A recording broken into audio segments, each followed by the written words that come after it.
Hey, g'day guys, it's Will here from Rosebud Mowers and mowwermaintenance.com.au here with another educational video this week. This one is brought about by Mr. BJ Wallace, the bearded lawnsman himself. Suggested this one because, well, the man himself got him in a bit of strife. And it's all about how to start your mower if you run out of fuel. Now, it does sound pretty self-explanatory, running out of fuel. Obviously, we just chuck some fuel in the tank, step one.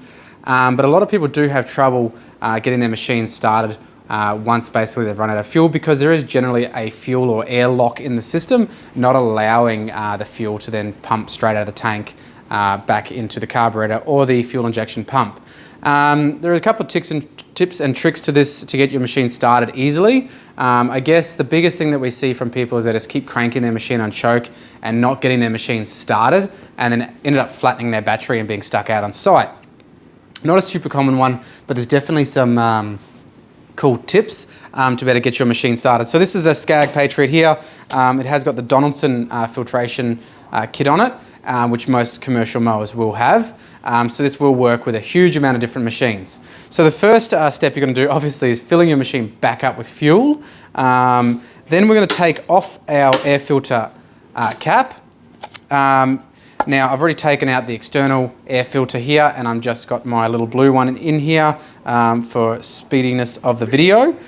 So what you're going to do is take your outer air filter out and then take your blue inner filter out as well.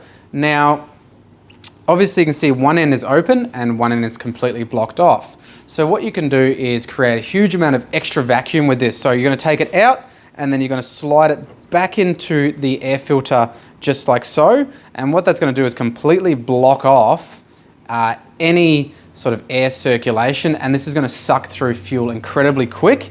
So you're going to jump back on the machine. The SCAG, you have to be on the seat or operator presence to be able to crank it. Other machines, you can sort of stand here and hold this to make sure it doesn't fall out. You're going to go full choke and half throttle, and you're going to crank it. Now, if you have someone to help you, obviously, holding that in there a bit tighter will help too. And it will cause a huge amount of vacuum to the point where this intake hose almost collapses as well, or sucks right in.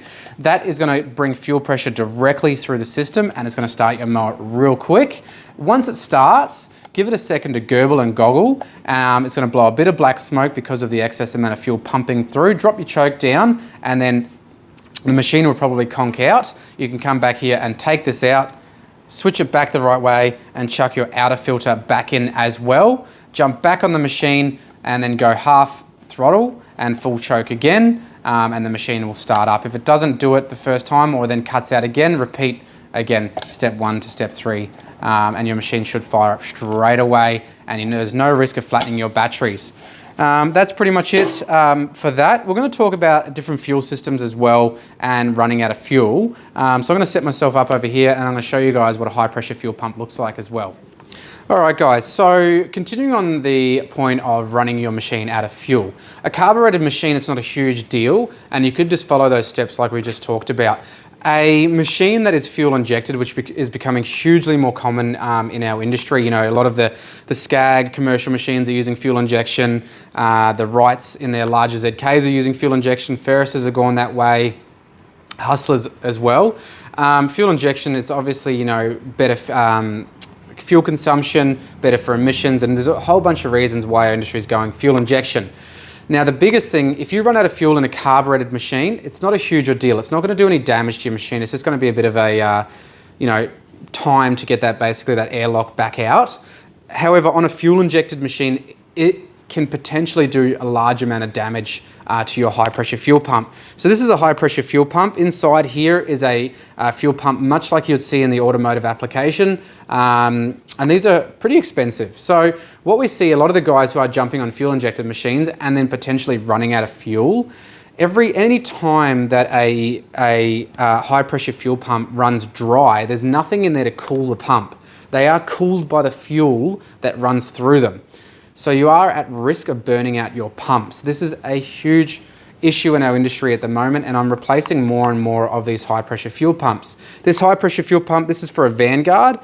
Coincidentally, there's pretty much only one fuel pump in our industry, which is a Delphi pump. This is used on Kohlers, Briggs and Stratton Vanguards. The Kawasaki's use the identical pump, and they are classed as non-serviceable.